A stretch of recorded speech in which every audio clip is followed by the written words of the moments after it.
Okay, so guys, welcome back to the channel Get to Byte. In the last video, we make the device driver in which we print the string, receive the string of from UART communication by building its device driver, and also print the numbers in the format of decimal and the binary representation.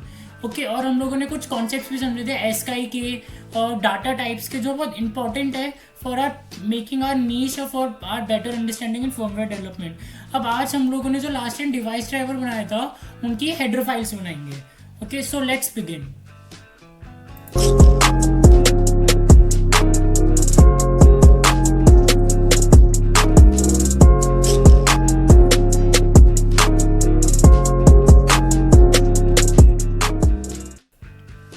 So guys header file बनाने के लिए सबसे पहले दो चीज़ें करेंगे हम, new और फाइल, और दो फाइल्स इंक्लूड करेंगे. ओके प्रोजेक्ट नहीं फाइल इंक्लूड करेंगे. एक तो इंक्लूड फाइल .h ओके और एक और फाइल खोलेंगे प्रोजेक्ट नहीं खोलना इधर, file new and .cpp file. Okay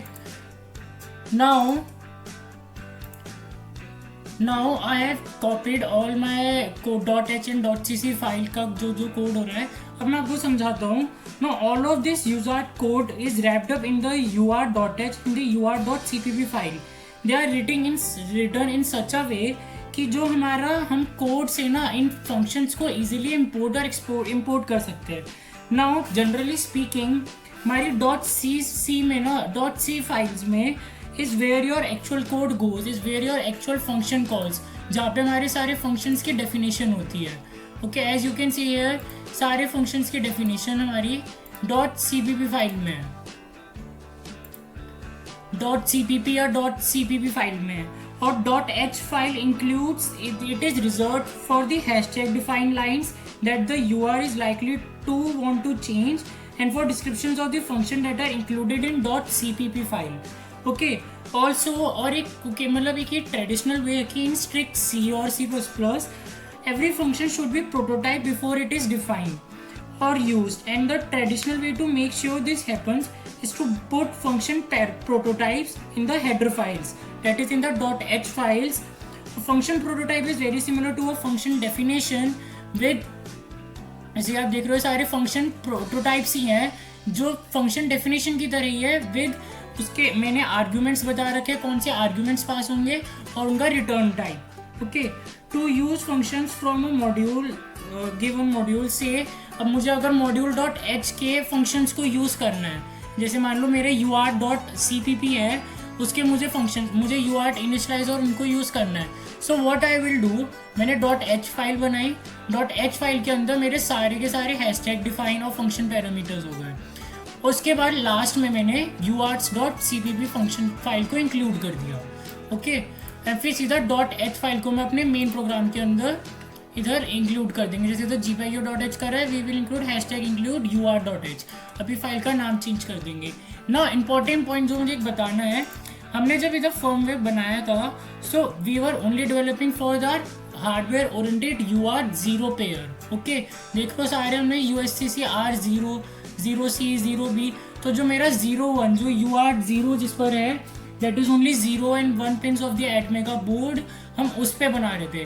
लेकिन हमारे पास एटमेगा में 4 UART पेयर्स होते हैं. Okay they are UART 0, UART 1, UART 2 and UART 3.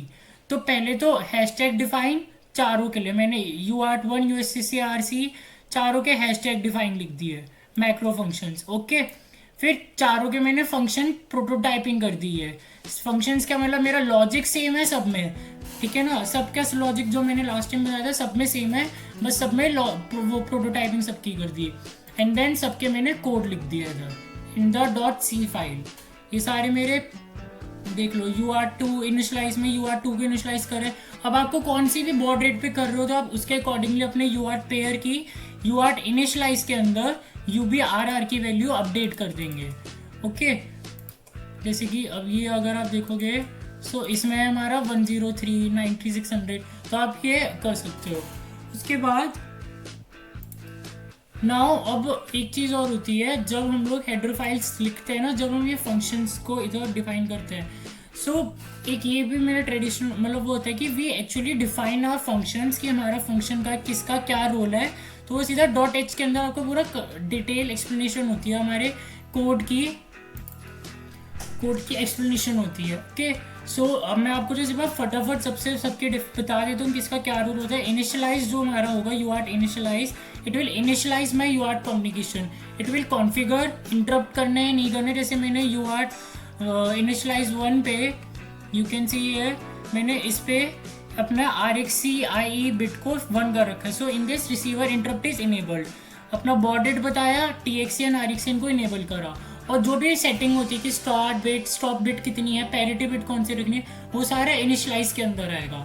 Then the UART TX*1 मेरा सिंपली करेक्टर को, RX*0 करेक्टर को रिसीव करने के लिए, TX*0 करेक्टर को ट्रांसमिट करने के लिए, जो इनके कोड है। ओके, RX*1 कोड को रिसीव करने के लिए, RxStringWin to receive a string from by the concept of pooling, and the print string 1 ये स्ट्रिंग को प्रिंट करेगा, बिट और डेसिमल मेरा बाइनरी और डेसिमल में स्ट्रिंग्स को प्रिंट कर देगा, स्ट्रिंग को नहीं, मतलब जो भी मैं इधर डाटा भेजूंगा। अच्छा, अब इनको सीधा फाइल को सेव फाइल एज, इन लोगों को, इन फाइल्स को आप सेव कर दो जो मैंने आपसे बनवाया था गेट टू बाइट, और इसके अंदर एक और नया फोल्डर बना लो,